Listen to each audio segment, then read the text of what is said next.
Hi guys, welcome back to the Far Southwest podcast. I hope you are all doing well and thank you for coming today. Today on this episode I will be talking about a learning module that I learned from last week of a discussion about real life forensics versus medium height forensics.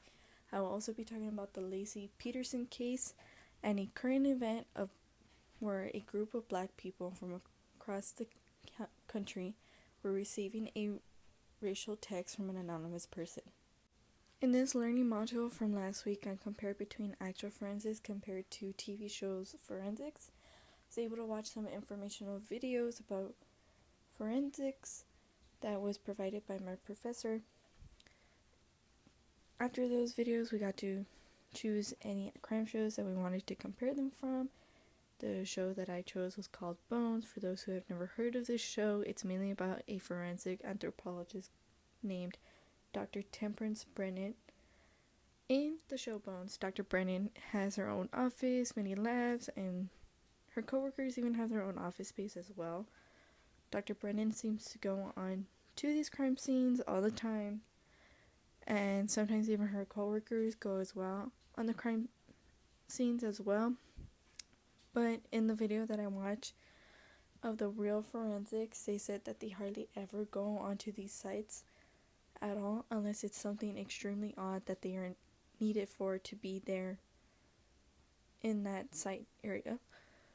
Overall, they seem to do the exact same thing, but shows make it more futuristic than what forensics really is. Between the show Bones and real forensics, I would say they're pretty similar in some ways. Personally, I found the show Bones to be the closest in accuracy to forensics than compared to other shows. But I will say that some parts of the show where it does include forensics, it is a little bit dramatized, and the storyline goes more into the characters' lives as well. So before we move on to the Laci Peterson case, as you can see, Amber Frey is the person on the left, Laci Peterson is the one in the middle, and Scott Peterson is the one on the right. So let's get started. Today, in this part of the episode, we'll be talking about Laci Peterson. Laci Peterson's name before she was married was Laci Rasha. She was born on May 4th of 1975 in Modesto, California. She was the youngest out of two children. At a young age, she worked at her parents' dairy farm that they owned in Escalon, California. Later, her parents got a divorce and her mom took her and her siblings to Modesto, California. But Laci would go to the dairy farm to see her dads on the weekend. Laci was a cheerleader in middle school and in high school. She graduated from Thomas Downery High School, then went to the California Polytechnic State University, majoring in ornamental horticulture. Her husband Scott was born on October 24th of 1972 in San Diego, California, where he had 6 other siblings, where his mom, half of them were from a previous marriage, and his dad the other half were from the previous marriage. Scott was the only child from both parents.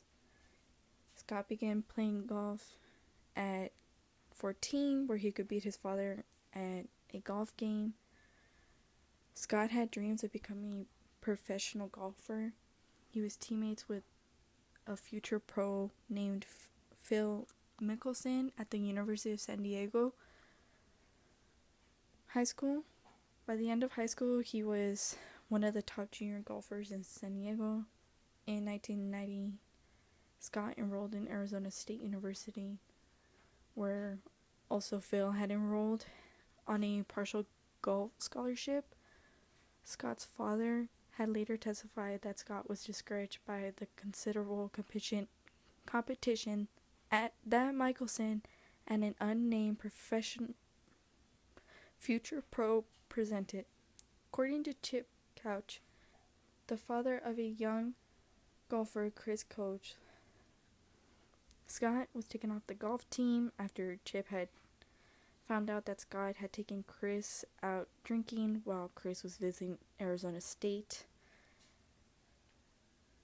Chip had also complained to the Arizona State golf coach, who had kicked out Scott off the team.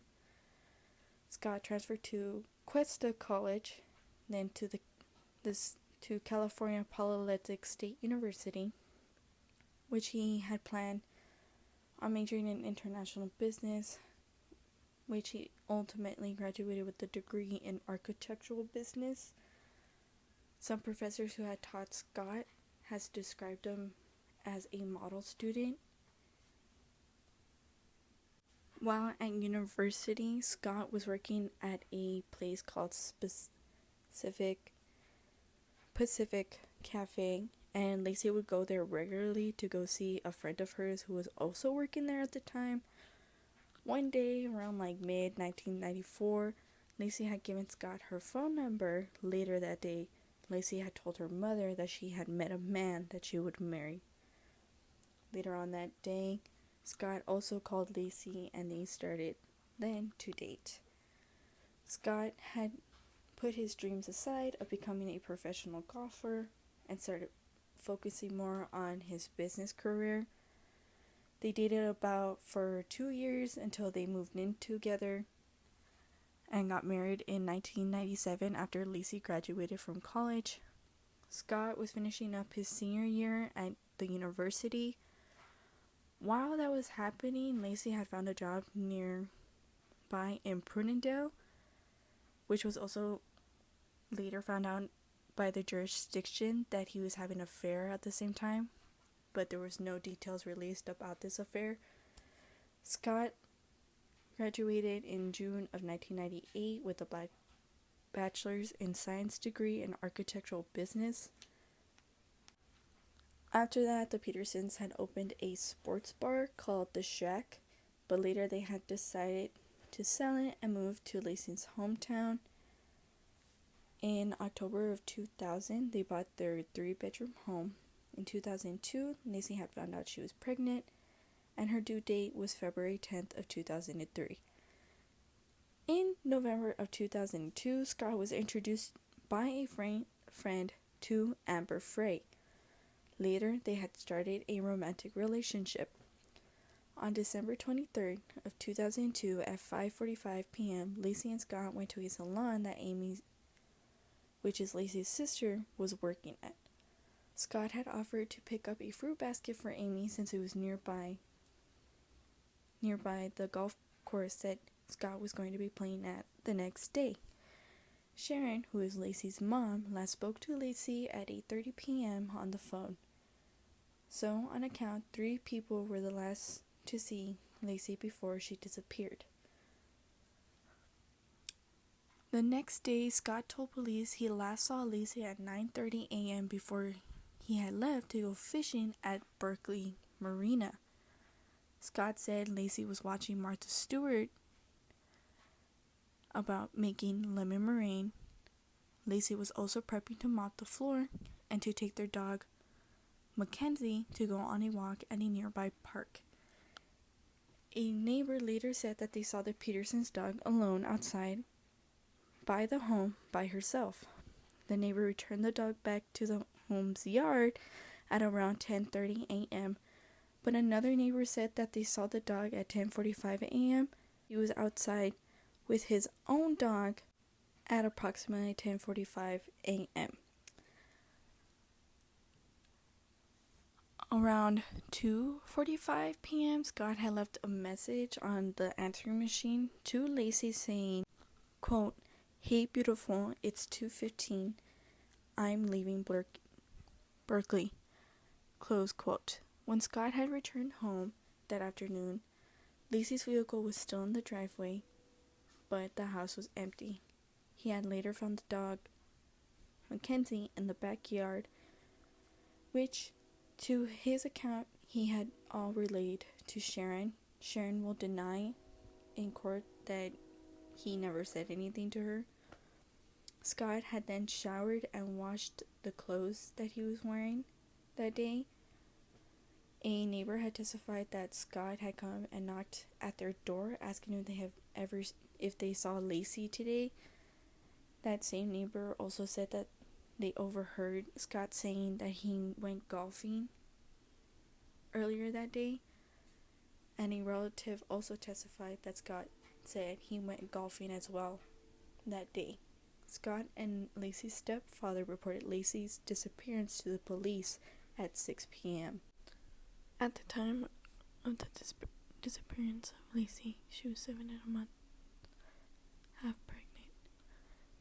Later, 2 detectives appeared to Scott's home to do a courtesy search and to do an interview on Scott. Scott told them that he went fishing at the Berkeley Marina, which was 90 miles from their house in Modesto.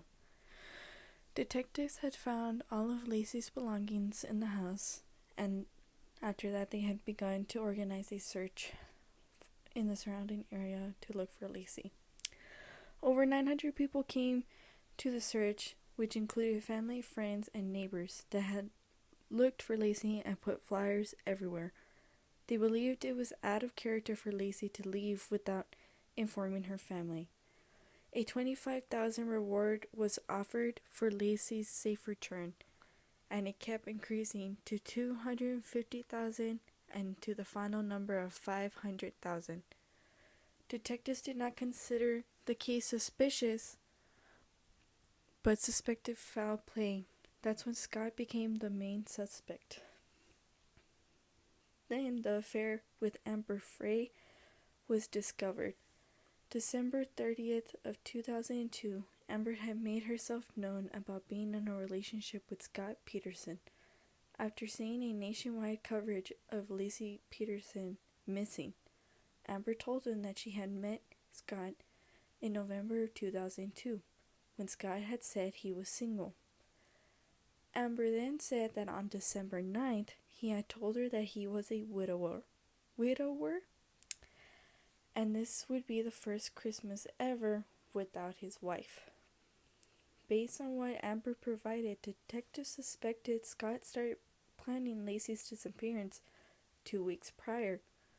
January 15th of 2003, detectives informed Lacey's immediate family about the affair with Scott and Amber. Sharon said that she suspected Scott killed Lacey. Later on the 24th of January, a press conference was held by the Rocha family, which revealed Scott's affair with Amber. Later on that same day, Amber had came out with her own press conference, and she described how she was involved in the investigation.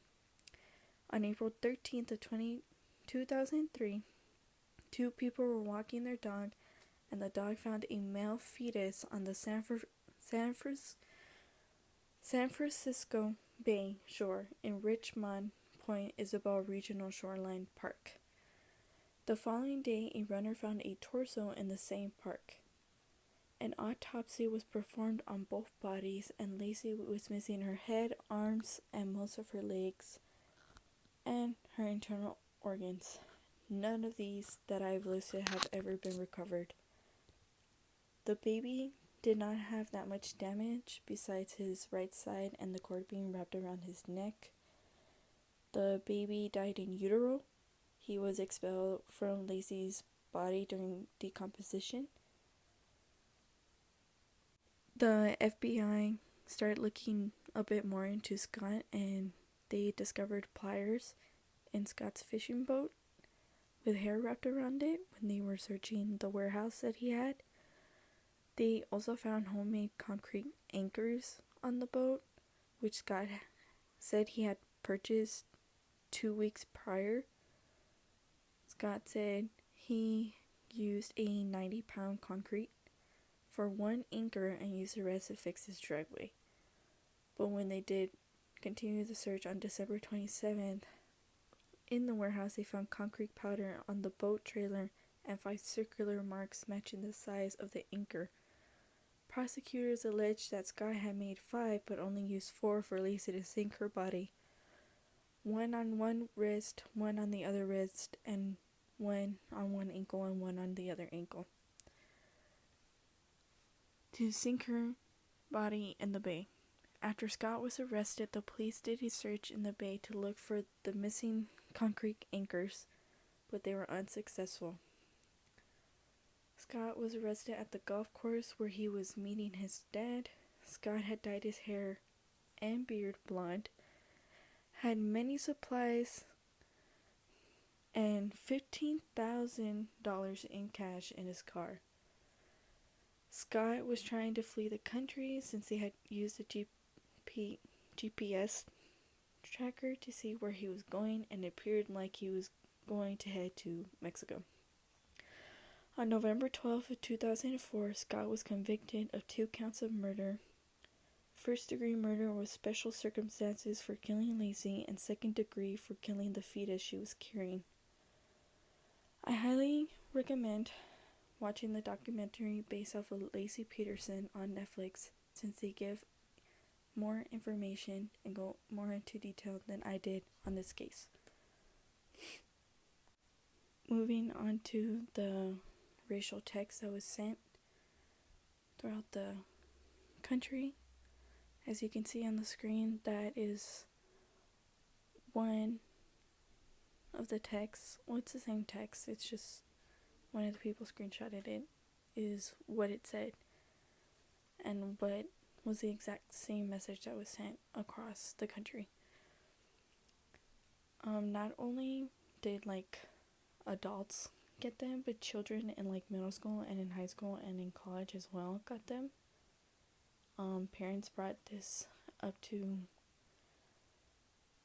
police attention because it's very harmful to one's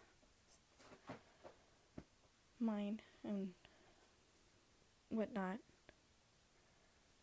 It's still unclear who had sent the message, since it came from a variety of phone numbers. The Federal Communications Commission is still investigating the text as we speak to figure out who sent the text.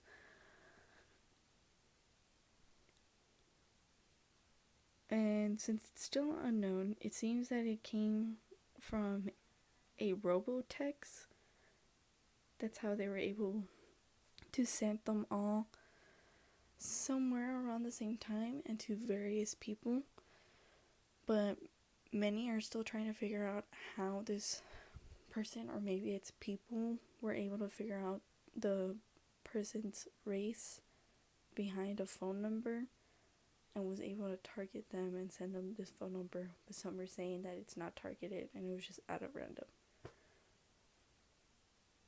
So that's a recent event that's been going on. There's not too much information about it yet, since there's still an ongoing investigation about it still. So yeah, that's the end of this episode, and thank you for coming, thank you for listening, and I hope you have a good day.